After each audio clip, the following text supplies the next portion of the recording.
Alors bienvenue les amis dans cette nouvelle vidéo, si j'espère que vous allez bien et comme toujours vous saisissez toutes les différentes opportunités qui se présentent à vous. Merhaba, hoş geldiniz. Alors dans cette vidéo nous parlerons d'un sujet très intéressant. En fait je vous présenterai en fait trois voies et moyens comment vous pourriez faire désormais pour rester sur le territoire turc de manière légale en entrant soit avec un visa touriste ou un visa étudiant ou un visa médical, quel que soit le type de visa que vous entrez avec. Parce qu'il faut noter qu'ils ont dit à partir du 1er juillet, désormais il sera impossible pour ceux-là qui entrent avec un visa touriste en Turquie de pouvoir rester sur le territoire de manière légale et pour une longue durée. Alors je vous conseille de suivre cette vidéo jusqu'à la fin pour ne pas rater aucune information qui sera partagée tout au long de cette vidéo aussi. Sur ce, on se dit...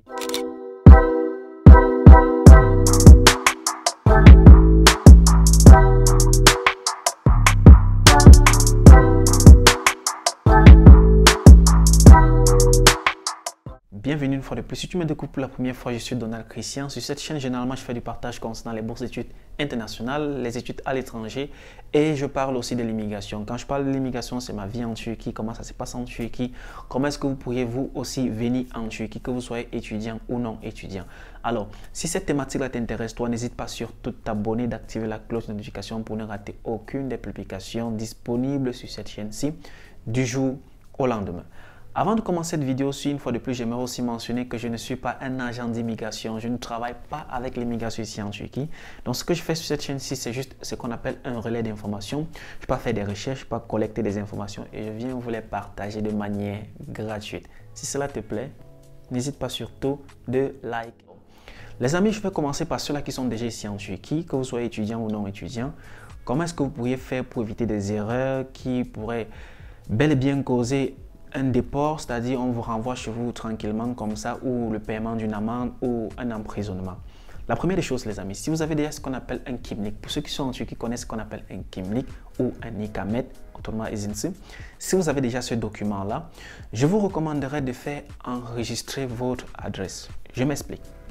Lorsque vous faites une demande de carte de résidence, vous faites sous une adresse. Vous faites avec un contrat de bail qui contient votre nom. Cela ne veut pas dire que votre adresse est enregistrée auprès des autorités de votre ville ou des autorités turques. Donc, la chose que vous devez faire après l'obtention de votre carte de résidence, c'est de vous rendre à l'immigration avec votre contrat de bail et le TAPU. Le TAPU, c'est le titre foncier qui est disponible auprès du bailleur. Vous vous rendez à l'immigration avec cela. Vous demandez à faire enregistrer votre adresse. La loi de l'immigration dit que quoi? Lorsque vous changez une adresse ici en Turquie, c'est-à-dire lorsque vous quittez peut-être d'une maison à une autre ou d'une ville à une autre, vous avez l'intervalle de 20 jours pour signaler à l'immigration en fait de votre changement. Sinon, des mesures contre vous seront prises, les amis. Quand on dit les mesures contre vous seront prises, ça veut dire que soit vous pourriez être envoyé dans votre pays, soit vous pourriez payer une sorte d'amende. Quand je parle d'amende, pour ceux-là qui sont venus en Turquie avec un visa, supposons de 30 jours et qui ont excédé cela, à leur sortie, ils savent qu'ils doivent payer une certaine amende à l'aéroport pour éviter en fait les prochains refus ou d'être bannis d'entrer sur le territoire turc. Alors, les amis, vous êtes en Turquie.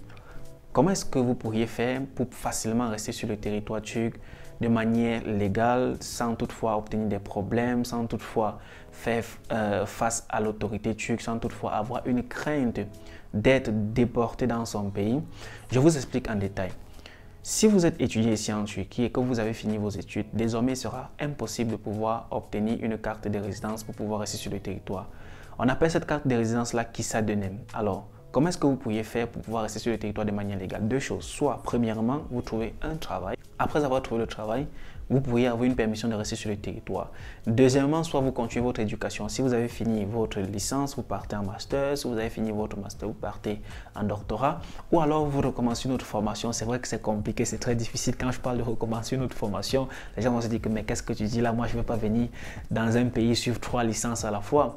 Mais cela va vous permettre, en fait, les amis, de rester sur le territoire de manière légale sans toutefois obtenir des problèmes avec les autorités turques. Maintenant, pour vous qui êtes ici en Turquie déjà et qui voulez aussi changer de maison, vous voulez changer d'adresse, rassurez-vous les amis que votre nouvelle adresse ne figure pas en fait sur les quartiers qui ont été fermés. si j'étais en train de lire en fait, 1200 quartiers, une fois de plus, parce que c'est ce qui est 1200 quartiers qui ont été interdits aux étrangers. Alors, rassurez-vous que votre quartier n'est pas interdit aux étrangers. Sinon, lorsque vous allez aller dans ce quartier et que vous allez postuler pour une demande de carte de résidence, vous auriez tout simplement un refus. Et le refus, c'est très dangereux les amis. Alors, pour vous qui allez venir en Turquie, que ce soit en tant qu'étudiant ou en tant que touriste, voilà comment vous pourriez faire pour rester sur le territoire turc de manière légale. La première des choses, les amis, la toute première des choses, si vous voulez rester sur le territoire turc de manière légale, avec un visa de touriste ou un visa médical, c'est de faire un investissement. Vous investissez une somme de 75 000 $ dans l'immobilier. Les gens vont se poser la question, où est-ce que cet argent-là va venir? Qu'est-ce que moi je travaille pour avoir cet argent-là? Ouais, c'est l'une des conditions. Dorénavant, il ne sera pas juste possible d'investir dans l'immobilier. Vous allez devoir investir un minimum demandé, soit 15 000 $ et ils ont précisé dans de grandes villes. Vous partez dans des villes comme Ankara, Istanbul, Izmir, vous investissez, vous achetez un bien immobilier et vous aurez l'opportunité de pouvoir faire une demande de carte de résidence et avoir une validation de votre carte de résidence pour pouvoir rester sur le territoire turc de manière légale. Alors, deuxièmement, ce que je pourrais dire, c'est que vous venez avec un visa de touriste, vous changez de statut. Je m'explique. Quand je dis vous changez de statut, ça veut dire que vous devenez étudiant. D'autres gens vont se dire, j'ai abandonné l'école depuis il y a de cela 7 ans, 8 ans, 10 ans, je suis assez vieux pour l'école. Mais j'aimerais dire une seule chose, nous ne sommes pas assez vieux pour l'école. Même si vous avez 50 ans, vous pouvez toujours étudier. Alors, l'une des choses que vous pourriez faire, c'est d'obtenir une admission dans une université privée ou publique en fonction de vos moyens. Ma recommandation, comme je l'ai toujours dit dans toutes mes vidéos, c'est de chercher plutôt des provinces. Allez en province.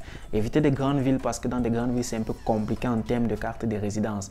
Allez dans des petites villes parce que moi, je me suis renseigné personnellement auprès de mon immigration. La question était la suivante.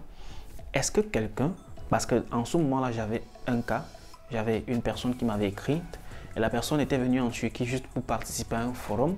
C'est-à-dire il était venu avec un visa de business et après ces quelques jours qu'on lui a donné dans ce visa, il devait rentrer dans son pays, mais il n'a pas voulu rentrer, il a voulu rester sur le territoire. Alors il m'a posé la question, est-ce que je peux rester sur le territoire turc avec cela? Comment est-ce que je peux faire? Mon immigration en fait m'a dit ceci, pour lui, il peut demander une admission dans une université et lorsqu'il obtient l'admission dans une université, il vient faire la demande de carte de résidence. Lorsque tu fais la demande de carte de résidence avec une admission dans une université, même si tu as un visa business, médical ou touriste, mon immigration m'a fait savoir qu'il ne regarde pas trop le type de visa que tu as. Parce que c'est vrai, on ne va pas refuser quand même l'éducation à quelqu'un. Ils peuvent facilement te valider en fait ton permis de résidence en Turquie. C'est la raison pour laquelle je vous conseille d'aller plutôt dans des petites villes pour faire votre demande de carte de résidence pour vous éviter ainsi de trop gros problèmes. Les amis, bref, c'est ainsi quelques conseils que je pouvais vous donner pour ceux-là qui veulent rester sur le territoire turc de manière légale, que vous pensiez venir cette année ou l'année prochaine. Voilà ainsi quelques conseils que vous pourriez déjà vous préparer, sachant que je viens en Turquie pour m'installer et je pense que je vais pouvoir faire ceci, je pense que je vais pouvoir devenir étudiant, je pense que je vais pouvoir investir. Faites vos recherches, vous pourrez trouver plus de moyens encore possibles pour pouvoir rester sur le territoire turc de manière légale. J'espère que vous avez aimé cette vidéo. Si c'est le cas, n'hésitez pas de vous abonner une fois de plus et de la liker. Si vous avez des questions les amis, n'hésitez pas surtout de les poser en commentaire et je pourrai apporter des réponses à vos questions selon mes connaissances. Sur ce, on se dit à la prochaine vidéo. Portez-vous excellemment très bien. Je suis Donald Christian. Ciao.